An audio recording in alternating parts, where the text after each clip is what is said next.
தண்டலை மெல்ல பேசுகின்ற எபிசோடில் என்ன நடக்கலாம் அப்படிங்கிறத பற்றி பார்க்கலாம். இன்றைக்கான எபிசோட் இன்ட்ரெஸ்டிங்கான எபிசோட் அப்படின்னே சொல்லலாம். பரமணி இளமதிக்கு உடம்பு சரியில்லைங்கிறதுனால இப்போ இளமதி ஆஸ்பத்திரிக்கு கூட்டு போகிறதுக்கெல்லாம் கேட்குறாங்க. இளமதி ரொம்ப உடம்புக்கு முடியல அப்படிங்கிற மாதிரி சொன்னதுமே இப்போ படுக்க வச்சு தலைக்கு பத்துலாம் போட்டு விடலாம் அப்படிங்கிற மாதிரி இருந்தாலும் இப்போ அவங்க அம்மா வந்துட்டாங்கன்னா பிரச்சனை வந்துருமே அப்படிங்கிற மாதிரி யோசித்து போய் லீலாவை கூப்பிட்றாங்க. லீலா வந்து வர முடியாதுன்னு சொல்கிறாங்க.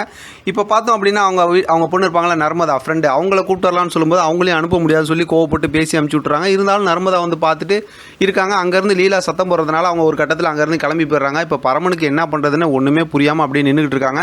இப்போ பார்த்தோம்னா முதல்ல வந்து இளமதி ரொம்ப கஷ்டப்படுறாங்க, என்ன பண்ணலாம் அப்படின்னு சொல்லி அந்த 10 போட்டு விடலாம் அப்படிங்கிற மாதிரி அந்த விஷயத்தை பார்த்துக்கிட்டு இருக்காங்க. இங்கே பார்த்தோம் அப்படின்னாக்கா இளமதியோட அம்மா காந்திமதி இருக்காங்களா, அவங்க ரிஷியோட வீட்டுக்கு வர சொன்னாங்கன்னு சொல்லிட்டு அவசரமாக அங்கே போகிறாங்க. அங்கே போய் எல்லாம் உட்காந்து ரொம்ப நேரம் பேசுகிறாங்க.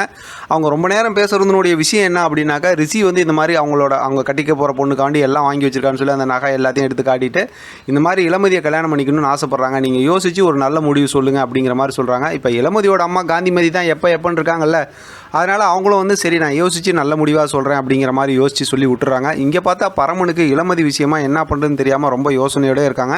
இப்போ மறுபடியும் பார்த்தோம் அப்படின்னா சரி நம்மளே ஏதாவது சமைச்சு கொடுத்துருவோம், ஏன்னா சாப்பிடலன்னு சொன்னாங்களேன்னு சொல்லிட்டு இப்போ அவரே ஒரு அதிரடியான ஒரு சமையல் சமைக்கிறாரு.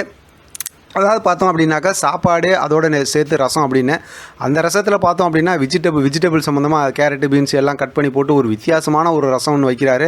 சூப்பு ரசம் எல்லாத்தையும் சேர்த்து ஒரே மாதிரி வைக்கிறாரு. அதை கொண்டு வந்து பார்த்தோன்னா இளமதிக்கு சாப்பிடவும் கொடுக்குறாரு. இளமதி சாப்பிட்றாங்க, இப்போ மாத்திரை போடுறாங்க. ஒரு மாதிரி ஓரளவு கொஞ்சம் நல்லா பெட்டராக ஃபீல் பண்ண கொஞ்சம் நல்லா இருக்கிற மாதிரி இருக்காங்க. அந்த நேரத்தில் பார்த்தோம் அப்படின்னாக்கா இளமதிக்கிட்ட இப்போ நீ ஒரு நல்ல மூடில் இருக்க, உன்ட்ட நான் ஒரு விஷயம் கேட்குறேன், என்ன மாதிரி ரவுடிங்களுக்கெல்லாம் கல்யாணம் பண்ணிக்கிறதுக்கு பொண்ணு கொடுக்க மாட்டாங்கன்னு சொன்னீங்கல்ல, இப்போ நான் உனக்கு சமைச்சிலாம் கொடுத்துருக்கேன்ல, இப்போ என்ன சொல்கிறேன் அப்படிங்கும்போது ஒரு யதார்த்தமாக கிண்டலாக ஒரு வெகுளியாக கேட்குறாங்கல்ல, அந்த விஷயத்தை நினச்சி இளமதியும் ஒரு பக்கத்து சிரித்து சந்தோஷப்பட்டுக்கிறாங்க. அதோட பார்த்தோம் அப்படின்னாக்க உனக்கெல்லாம் பொண்ணு கண்டிப்பாக இனிமேவா பிறக்க போகிறாங்க, உனக்கு பொண்ணு இருப்பாங்க அப்படிங்கிற மாதிரி சொல்லி சந்தோஷப்படுறாங்க. அதை கேட்டு பார்த்தோம் அப்படின்னாக்கா பரமன் ரொம்ப குஷியாகி டான்ஸ் எல்லாம் போட்டு வெளியில் வந்துடுறாரு. அடுத்து பார்த்தோம் அப்படின்னாக்கா இளமதி ரெஸ்ட் எடுத்துக்கிட்டு இருக்காங்க. இப்போ மாத்திரெல்லாம் போட்டதுக்கப்புறம் இப்போ பார்த்தா காந்திமதி வீட்டுக்கு வராங்க. வந்ததுக்கப்புறம் இளமதிக்கு உடம்பு சரியில்லைங்கிறத பார்த்து ரொம்பவுமே பதட்டமாயிடுறாங்க. இப்போ அவங்களே நினச்சிக்கிறாங்க நீயே 10 போட்டுக்கிட்டியா, நீயே சாப்பாடு சமைச்சு சாப்பிட்டியா அப்படிங்கிற மாதிரிலாம் யோசிச்சு அவங்க அதாவது பரமன் சொன்னதை அவங்க எதிர்பார்க்கவே இல்லை.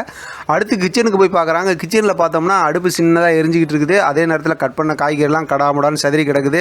சிங்கில் சாப்பாடு கிடக்குது. எல்லாம் பார்த்துட்டு இது என்ன இப்படி கிடக்குது அப்படிங்கிற மாதிரி யோசித்து காந்திமதி அப்படியே பதட்டமாக வராங்க. அதோட பார்த்தா இன்றைக்கான எபிசோட் முடிச்சிருக்காங்க. கண்டிப்பாக வந்து பரமன் தான் ஹெல்ப் பண்ணாங்க அப்படின்னு சொல்லி எப்போன்னு மைனா வந்து சொல்லிவிடுவாங்க. ஏன்னா அவங்க வந்து அது இதுதானே எதிர்பார்த்துக்கிட்டு இருக்காங்க, ஏதாவது பிரச்சனை மூட்டி விடணுன்னு. அதனால் இந்த பிரச்சனை அடுத்த கட்டத்துக்கு போகுது பார்க்கலாம். இதுக்கு இடையில் இளமதி வந்து அந்த மாதிரி ஒரு நிலைமையில் பரமன் ஹெல்ப் பண்ணாங்க அப்படிங்கிற விஷயத்துக்கு என்ன சொல்ல போகிறாங்க அப்படிங்கிறத நம்ம வெயிட் பண்ணி பார்க்கலாம். கதையை செம்ம இன்ட்ரெஸ்டிங்காக கொண்டு போகிறாங்க. இதை பற்றின உங்களோட கருத்து கமெண்ட் பாக்ஸில் தெரியப்படுத்துங்க. தொடர்ந்து ஆதரவு கொடுங்க. தேங்க்யூ ஃப்ரெண்ட், தேங்க்ஸ் ஃபார் வாட்சிங்.